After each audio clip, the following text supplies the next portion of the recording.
cette occasion de nous réveiller, d'être comptés parmi les vivants. Nous devons le glorifier, nous devons donc prier pour dire merci.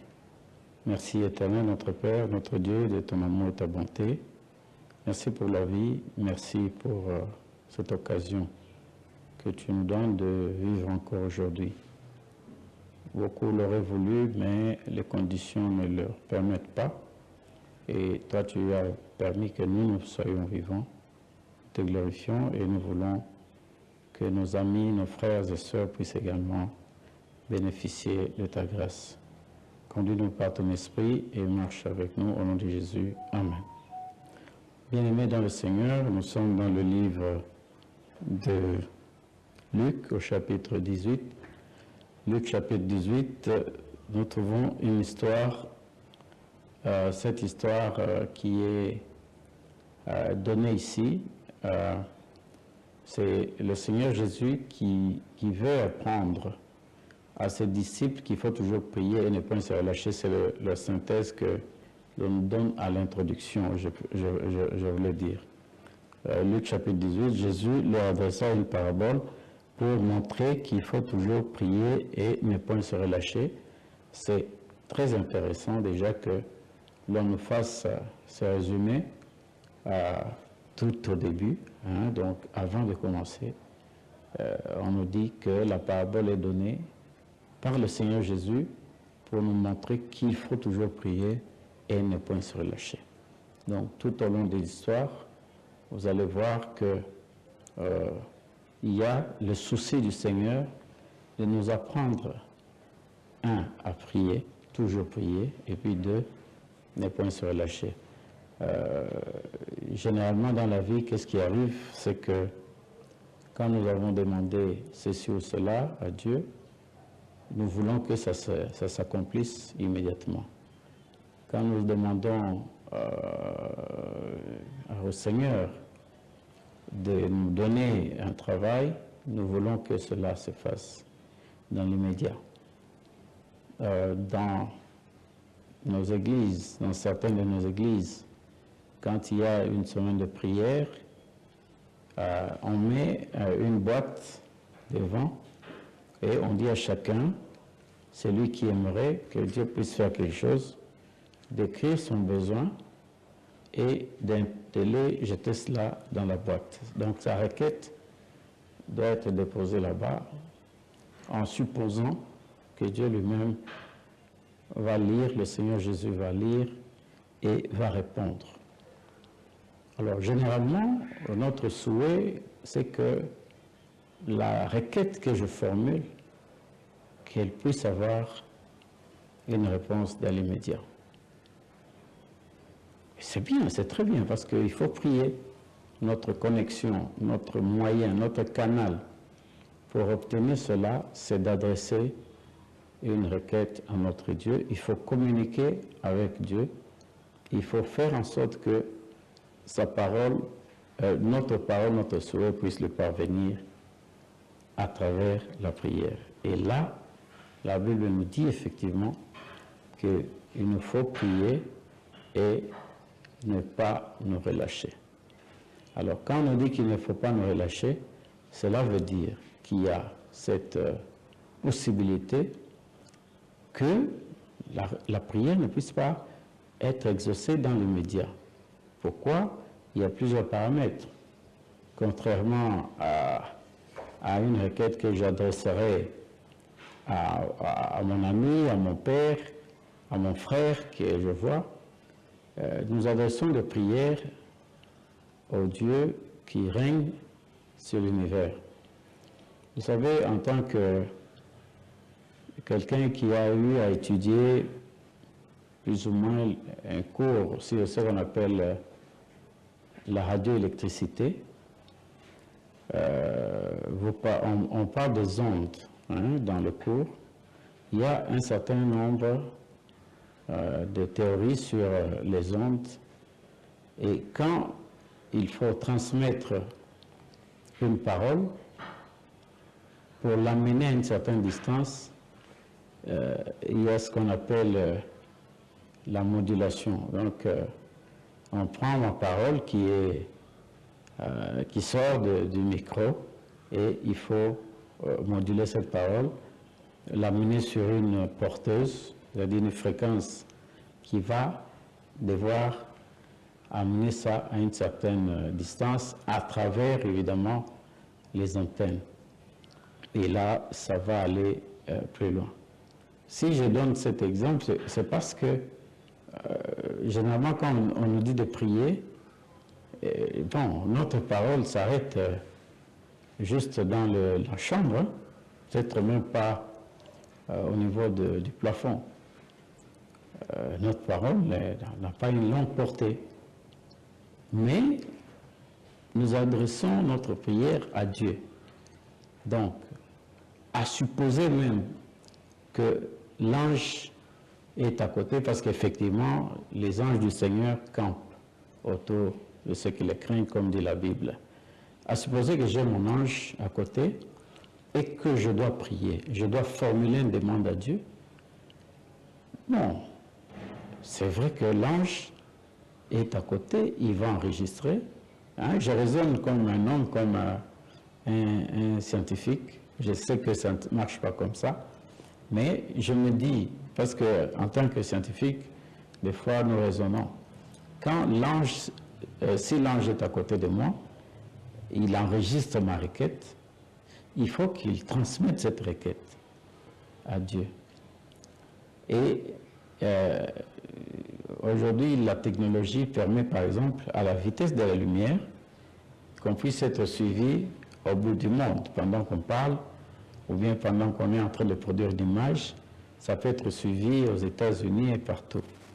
Mais il y a un temps, il y a un temps quand même qui s'écoule. Ça peut être en termes de millisecondes ou en termes de secondes, mais il y a quand même un temps. Bon. Est-ce que c'est la méthode qui est utilisée par le Seigneur? Nous ne le dirons pas comme ça. La vitesse de la lumière, c'est pas peut-être ça. Mais est-il que il y a toujours un délai qui doit exister? Et puis, quand bien même on adresserait la parole au Seigneur et que cela pourrait arriver en quelques millisecondes, nos requêtes doivent être analysées. Je suis toujours en train de raisonner en tant que scientifique. La requête que je formulais, c'est-à-dire Éternel, j'ai besoin d'avoir une bonne santé. Cette requête est transmise par je ne sais pas quel canal. Hein, je raisonne comme vraiment un scientifique, un humain. Quand ça, l'ange transmet, à supposer que c'est à la vitesse de la lumière, ça arrive dans le trône de Dieu, ça tombe sur un serveur, ça doit être analysé. Et ça doit être analysé, ça doit être canalisé. Parce que je ne suis pas le seul qui suis en train de prier. Il y a d'autres personnes qui prient au même moment. Et leurs requêtes ou nos requêtes doivent être analysées et la réponse doit être trouvée.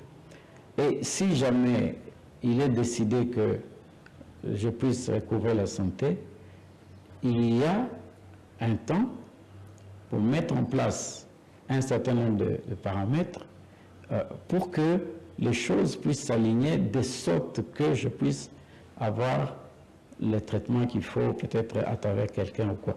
Donc, je raisonne vraiment comme un enfant, comme un humain, pour dire qu'il y a toujours un délai. Bon. Revenons dans l'histoire qui est dans le livre de Luc au chapitre 18.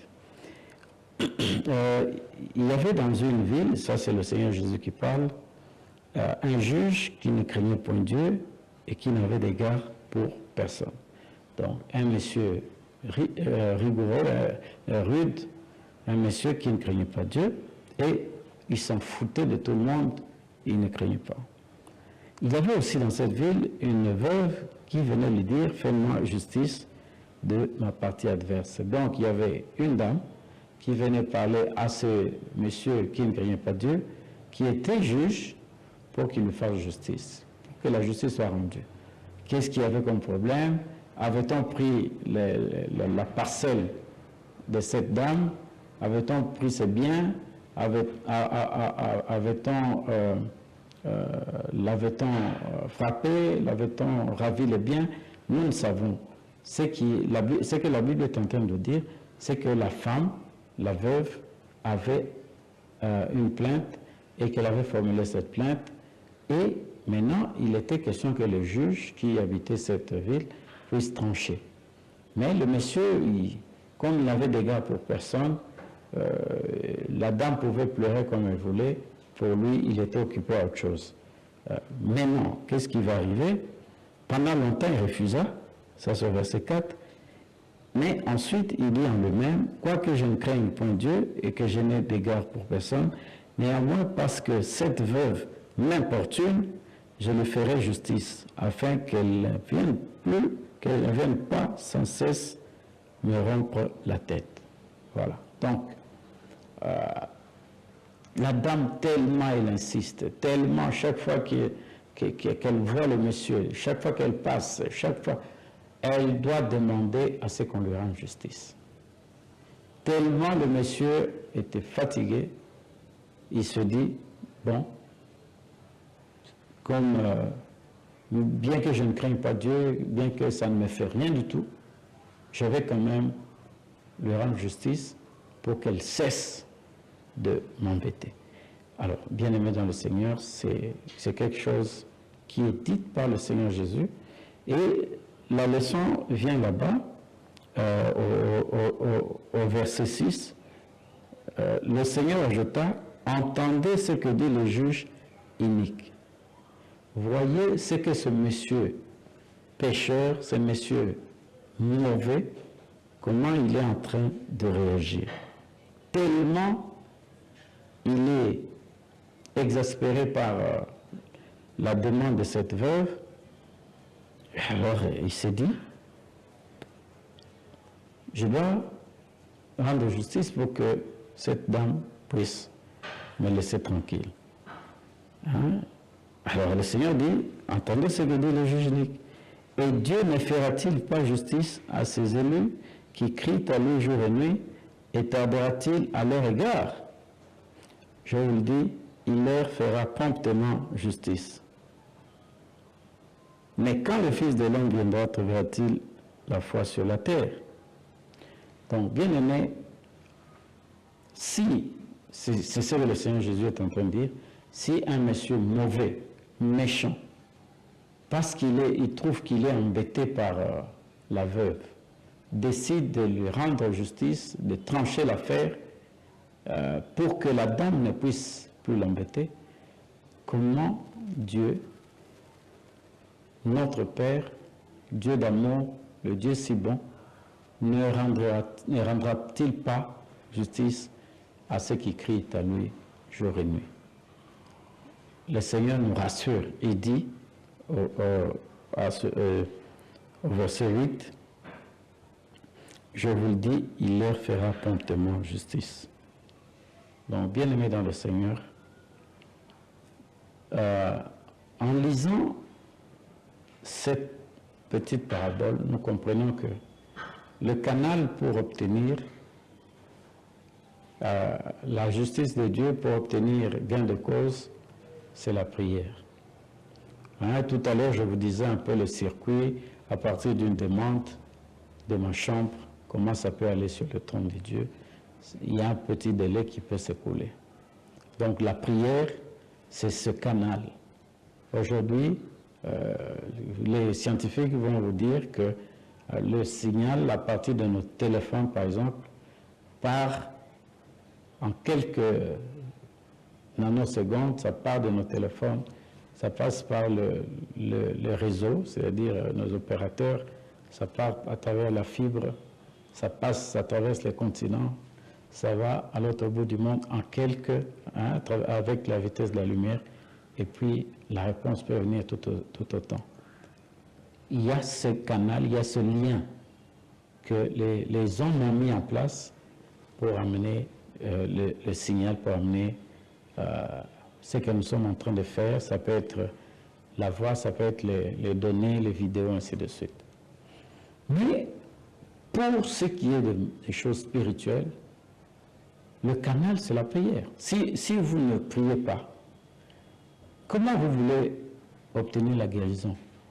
Comment vous voulez obtenir le succès dans ce que vous souhaitez? Comment vous voulez obtenir ceci ou cela? Ça ne peut se passer que par la prière, c'est ce que le Seigneur est en train de dire. Et la deuxième leçon dans l'histoire du juge unique, c'est qu'il faut la persévérance. Donc, bien aimé dans le Seigneur, nous devons persévérer. Si le monsieur méchant peut réagir juste pour se débarrasser de la femme, il dit, bon, je vais le faire. Le Seigneur Jésus confirme que Dieu va nous rendre justice assez rapidement, nous qui sommes en train de le prier nuit et jour. Donc, persévérer en prière veut dire, vous avez vos requêtes, vous priez aujourd'hui, vous priez demain, vous lisez la parole du Seigneur, vous priez, vous chantez, vous priez. S'il faut vous réveiller à 2 heures du matin, à 4 heures du matin, vous devez le faire. S'il faut faire une semaine, s'il faut jeûner, vous devez jeûner et le Seigneur va le faire. Et il va le faire promptement, c'est-à-dire plus rapidement que ne le ferait un monsieur comme celui-là. Il y a la notion de la justice que nous allons développer plus tard, mais est-il que dans ce cas, si nous demandons quelque chose au Seigneur, il va nous accorder. Que Dieu nous garde ce matin, que Dieu nous aide à nous donner une certaine discipline, à comprendre que nous devons prier et nous devons persévérer dans la prière. C'est notre méditation aujourd'hui, au nom de Jésus. Amen. Nous allons prier. Notre Père, notre Dieu, merci pour tout ce que tu ne cesses de faire pour nous. Merci pour ta parole. Nous accordons ce moment au pied de la croix pour que nos problèmes puissent trouver solution. Que mon frère, que ma sœur qui ait un problème, Seigneur, qui a besoin de sortir, qui a besoin de résoudre un problème, Seigneur, qu'il le voie à ta main et qu'il soit béni. Qu'il ait la solution. Que l'enfant qui est peut-être dérangé, Seigneur, par de mauvais esprits, que cet enfant puisse être délivré au nom de Jésus. Que le problème, le loyer qui se pose, Seigneur, intervient miraculeusement, qu'il y ait une solution. Que le problème de santé qui se pose, que ce problème puisse trouver la solution. Que ceux qui sont dans les prisons puissent voir ta main et qu'ils puissent te glorifier. Merci pour tout. Demeure avec nous durant la journée et durant les jours à venir. Au nom de Jésus. Amen.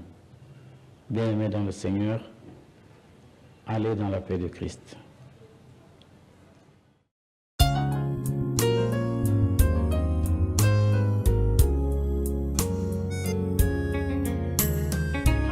What a wonderful, wonderful day I will never forget.